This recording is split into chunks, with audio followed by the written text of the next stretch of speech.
O guys, welcome po kayo dito sa aking bagong YouTube channel, Used Cars Philippines. Dito na po lahat ng mga units na binibenta natin, lahat ng mga second hand units na binibenta po natin. At tamang-tama, meron ako ditong gwapong SUV. Baka makursunadahan po ninyo.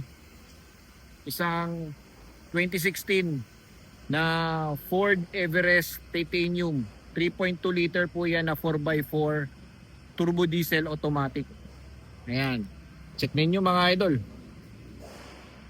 36,000 lang ang kanyang milyahe. First owner ito mga idol. Presyo natin ay nasa 945,000. Negotiable pa ho ito upon viewing. Okay? Especially sa mga cash buyers. At kung sakaling kursunada ninyong kunin through financing, yes, pumapayag tayo.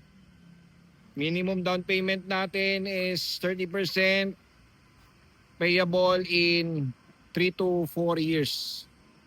Depende. Okay? Subject for approval. Napaka-goods nito, idol. Sa edad ng unit, mukha pang bago. At syempre, wala po itong issues na hard collisions o kahit danggiman lang. Wala ring issues na inaabot ng baha. Kumbaga, alagang-alaga mga idol. Pero syempre, kahit papaano, meron tayong noticeable na scratches or minor dents. Okay? So, pakita ko lang sa inyo dito sa front fascia. Kitang-kita nyo naman, napakakinis ng ating stock paint. Wala po kayong makitang alon dito sa kanyang hood. Ilaw natin, wala namang cracks or scratch, naninilaw, or moist. Walang basag yung ating front grille. Plate ending natin is 5. Check ninyo idol ang inyong coding. Oh. Diba? Hindi pa nababa ang kanyang bumper. At may mga sensors na yan idol. Gilid natin. Ayan, kitang-kita nyo naman. Napakalinaw. Okay, maging sa ating A-pillar, side mirror natin, wala kang makitang gutter marks doon sa running board, even sa gulong. Okay, gulong natin makapal pa, no? Ginamitan po ito ng Goodyear Wrangler na may sukat na 255 by 55 R20. Yan. Then pareho po yan ng ventilated disc, harap at likod. Dito naman tayo sa kabila. So driver side, ganun din. Good na good. Ito yung kanyang minor scratch. Yan. Depende na lang sa inyo yan. Pero para sa akin, pwede na ito sa mga masiselan. Minor scratch at minor dent. The rest, okay na. Hanggang likuran.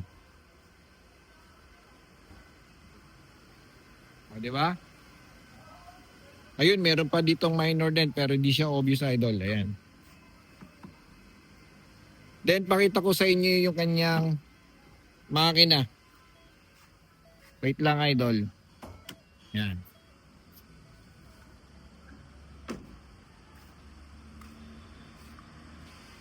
Under the hood. All goods pa. Gumagana pa yung ating hydraulics. Makina, malinis. Wala po kayong makikita diyang oil leaks. Yan.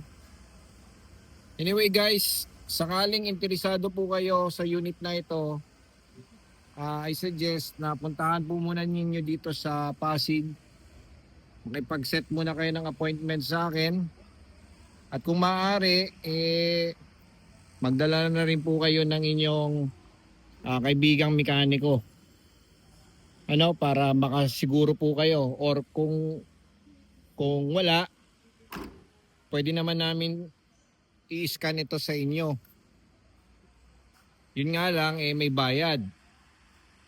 Pero, depende. Malay ninyo, maawa ako sa inyo, di ba? Oh. So, interior natin, driver side, door panel, kitang-kita nyo naman. Napakalinis, idol. Maging ang ating leather, yung mga plastic accents natin, all power tayo. At may mga nakakabit ditong accessories gaya ng dashcam, tire pressure monitoring. Hindi ko pa alam, idol, kung ibibigay ito sa next owner, itong mga to. Pero disclaimer na lang, syempre di tayo makakapangako niyan, mga ka-idol, kung ibibigay o tatanggalin. Pero as you can see, kitang-kita nyo naman na talagang napaka-kinis. Maging sa kanyang steering wheel, dashboard, upuan natin, leather, walang cracks, walang hiwa. Upunit, all power po yan. Ceiling natin, idol. Second row seats. Ayan. O, diba? O, very firm. Maayos na maayos, mga ka-idol. Okay. With individual air vents. Stock tayo, idol, ha. Okay.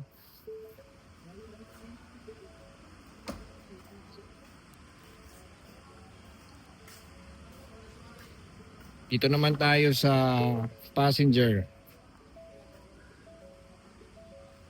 Swabe, idol, ha. Ni sticker, di pa halos matanggal lahat. Okay? Oh. Ano sa tingin nyo, idol? Ito na ba ang second hand na pick up para sa inyo? Please comment down below, idol.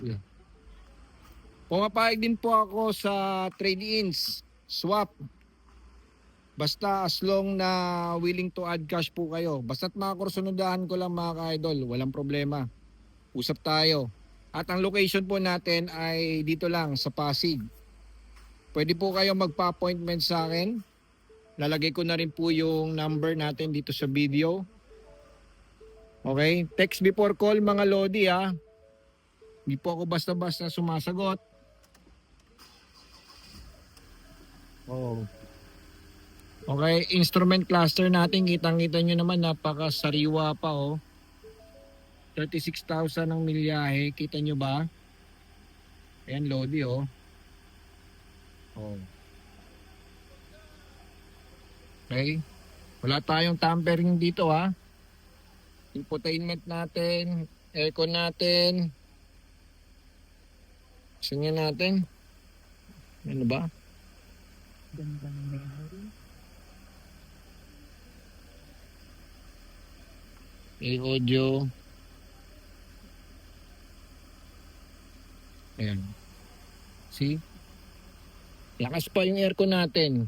At syempre, walang bungi yung mga air vents natin. Ayan. All goods. Check natin yung mga ilaw. If it's working, it's good.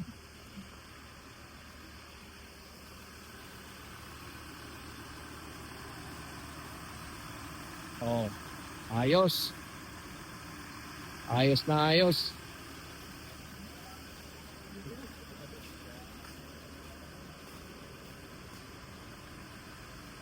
Ayos.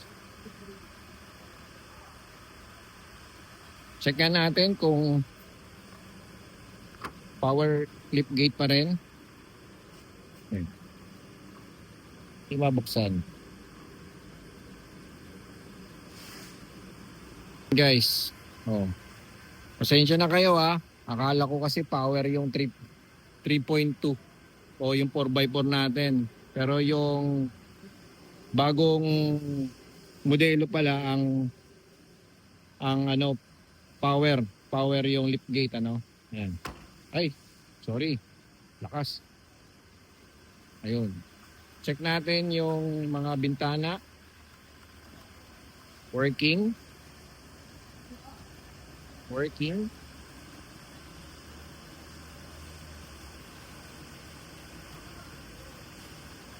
Working guys. Ayan. Ano sa tingin nyo? Pwede na ba? Pwede na ba sa inyo ito? O ayan guys. Sakaling kursunada nyo po ang 2016 Ford Everest na titanium 4x4. Comment down below or mag-text lang kayo dyan sa cellphone na nilagay ko dito sa video ito. Okay? So thank you for watching dito lang sa Used Cars Philippines.